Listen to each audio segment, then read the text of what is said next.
I've been a traveling ER nurse for years, and a few months ago finished an assignment in a hospital in Alabama. Being a traveling nurse lets me RV around the country without being stuck anywhere for too long. Also, if I didn't like the assignment, I knew I could just move on to the next one, which is just what I needed to do after the story I'm about to tell you.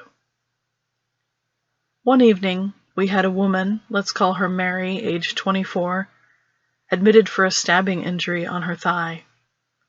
She was to be held overnight as she also had some heart issues, and the on-call doctor suspected she might have mental illness.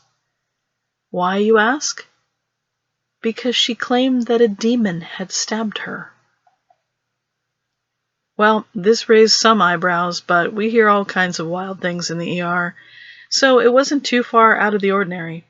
She supposedly lived alone, and there had been nobody there when the ambulance had arrived, so the doctor suspected self-harm. A counselor on the night shift was called to assess her after she had been bandaged up and given room 11, which was part of my rounds.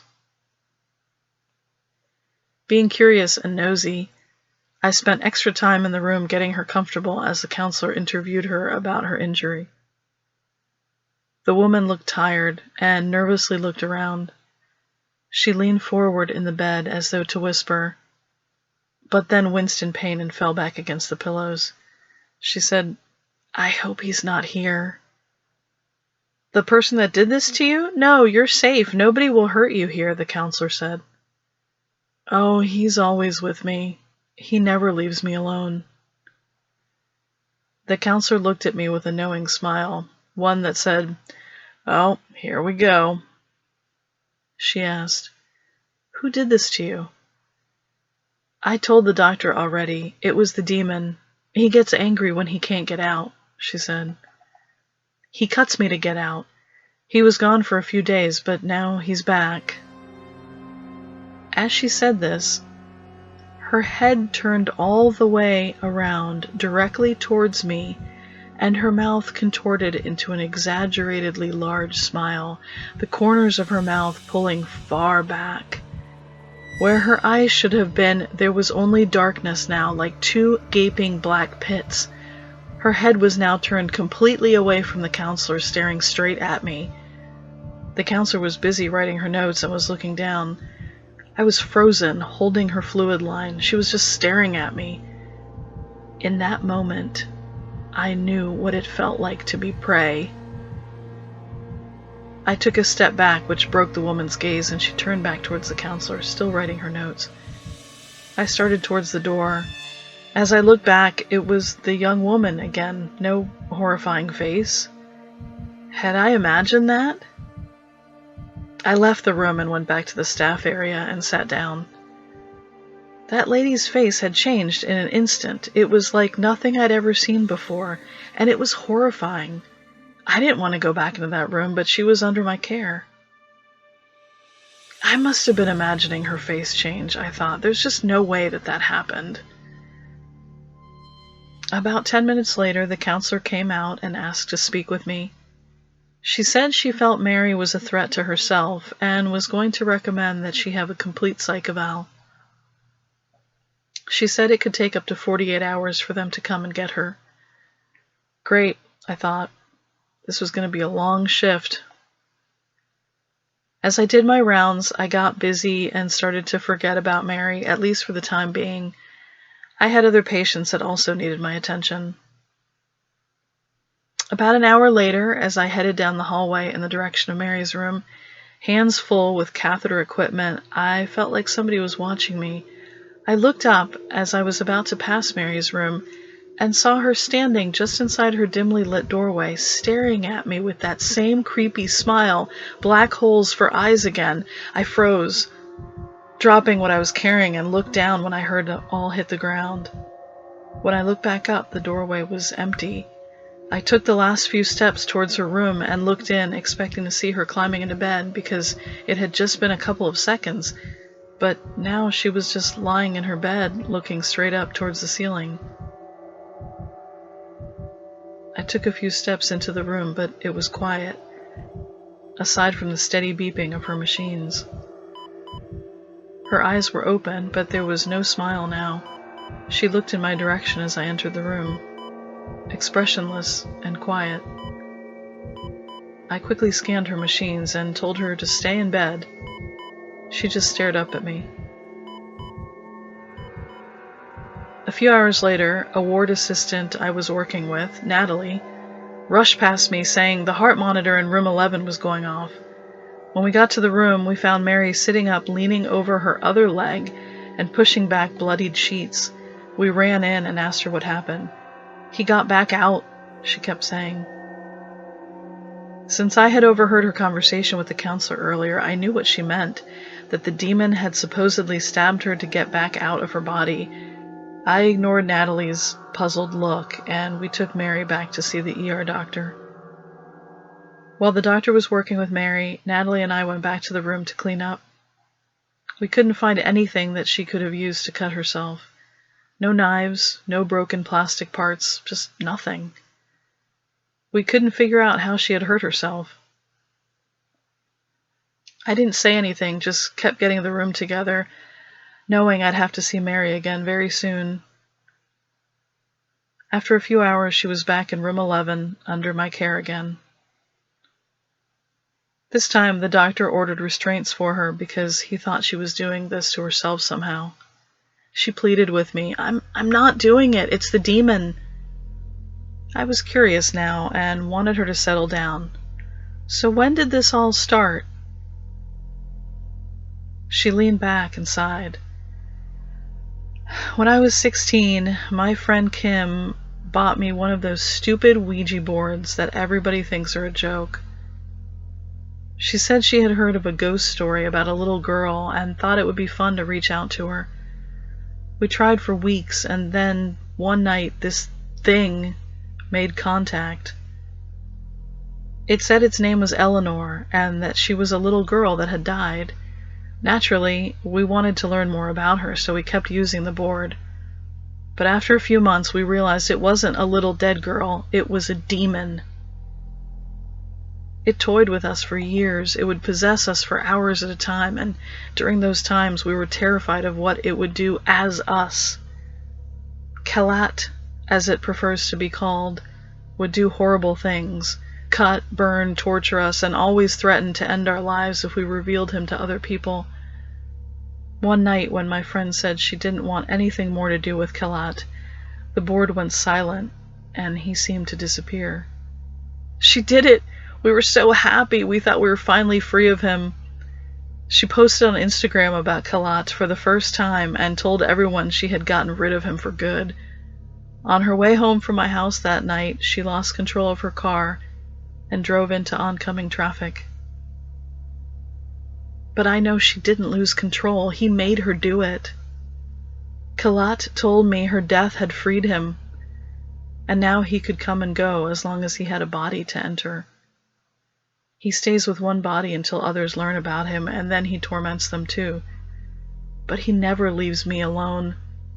I'll pay for having told you this. I always do. He'll laugh because he knows nobody ever believes me.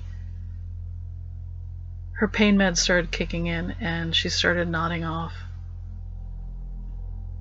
She slept for a few hours, and I came and went, checking on her throughout the night. Nothing strange happened. I was starting to think she really needed that psych eval. The following morning, the nurse assistant came to pick her up and move her to the psych floor. As I watched her leave, she looked straight ahead. I stood in that hallway as he wheeled her into the elevator. As the nurse assistant pressed the button and moved behind her, I raised my hand to wave at her. But I wasn't waving at Mary anymore. That same face I had seen before was staring back at me now, deep black holes where eyes had been, and as I watched in horror, her mouth turned into a stretched smile, so much bigger and wider than it should have been. As the doors closed, she raised her arm and pointed at me. That was 2 weeks ago. My assignment at this hospital just ended, and I didn't follow up with what happened to Mary. I just couldn't. The whole situation terrified me, especially after weird things started happening in room 11. We would find furniture flipped over, patient IV lines cut, and the room just felt off, like heavy all the time. Nobody wanted to work in that room, but nobody really knew why. The week after I left that hospital, Natalie told me a patient in room 11 reported seeing something weird in his room. He described it as a creature with black eyes and said it asked for the nurse that got away. Poor guy, she said. Came in for kidney issues and now docs ordered him a psych eval. If you enjoyed that story, I'm glad you found me. I tell creepy stories about scary encounters and paranormal events. If this is your thing too, stay, listen, and subscribe to Lady Grimm for more stories. It's okay to keep the lights on. Let me tell you another story.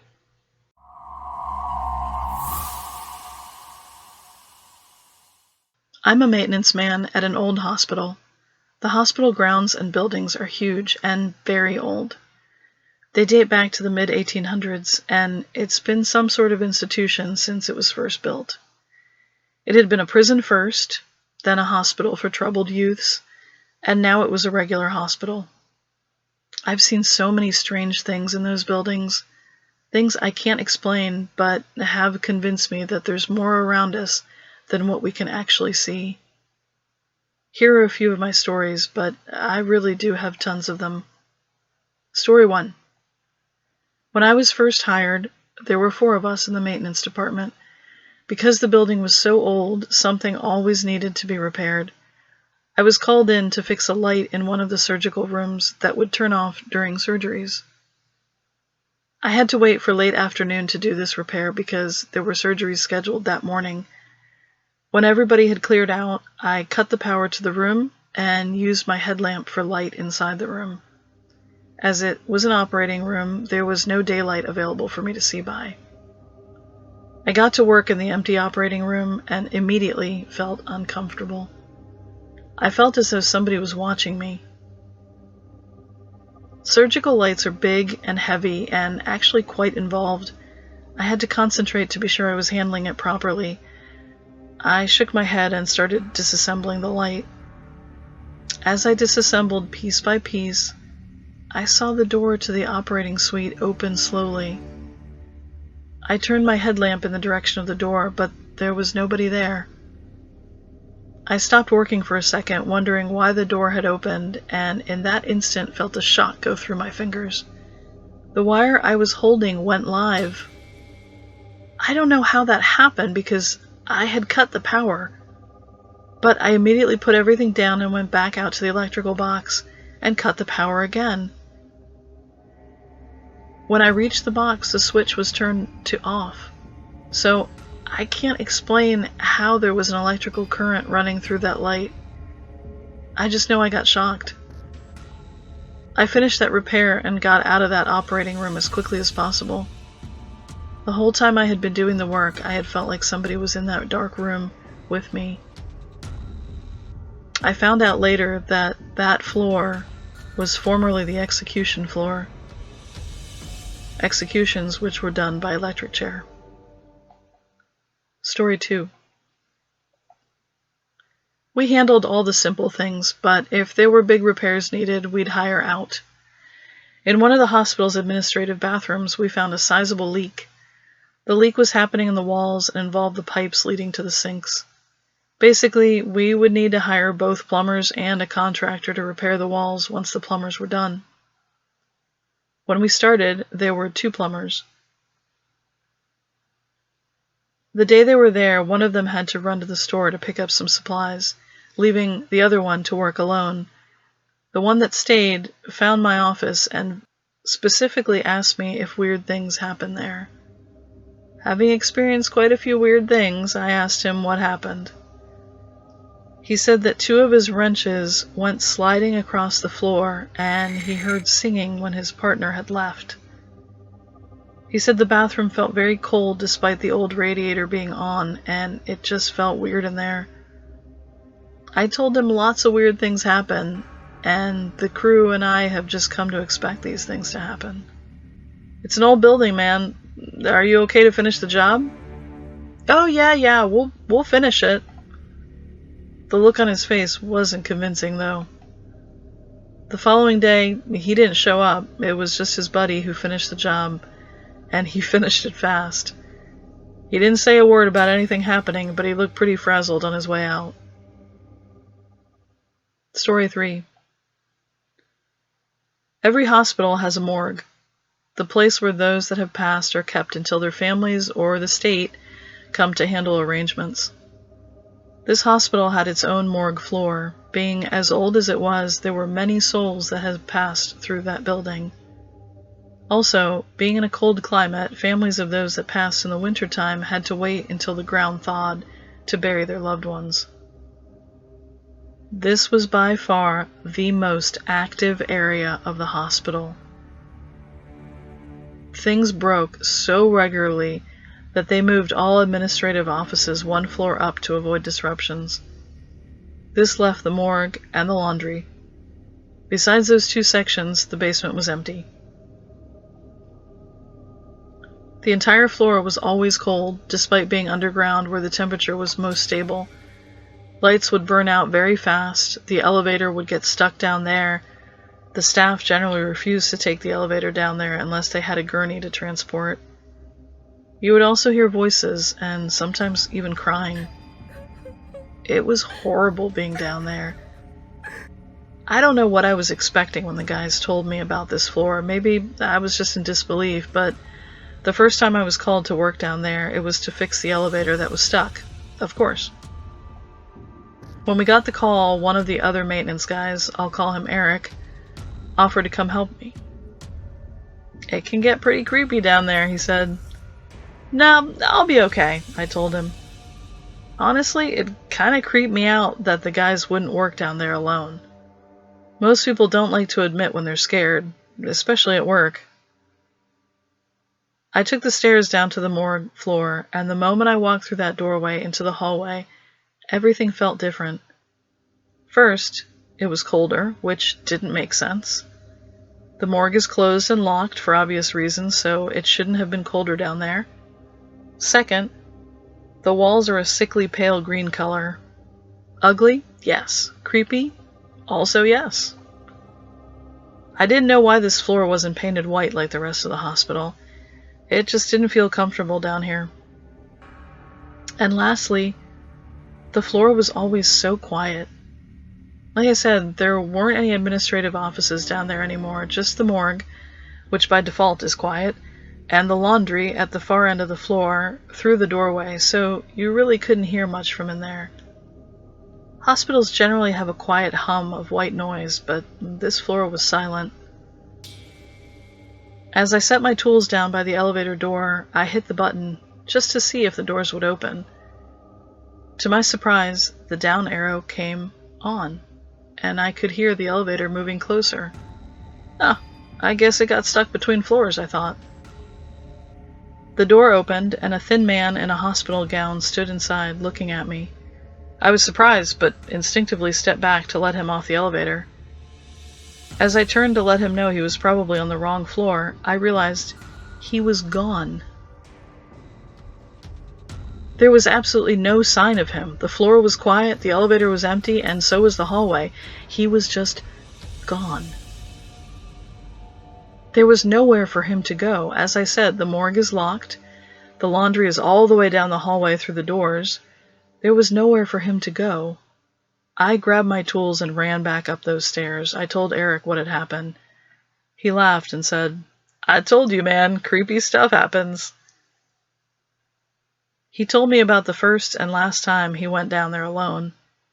He said he was fixing the doorknob on the laundry room, and the morgue door suddenly started slamming open and shut over and over.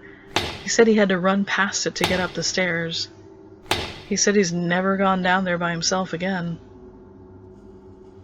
Since that experience, I never go down to the morgue floor alone.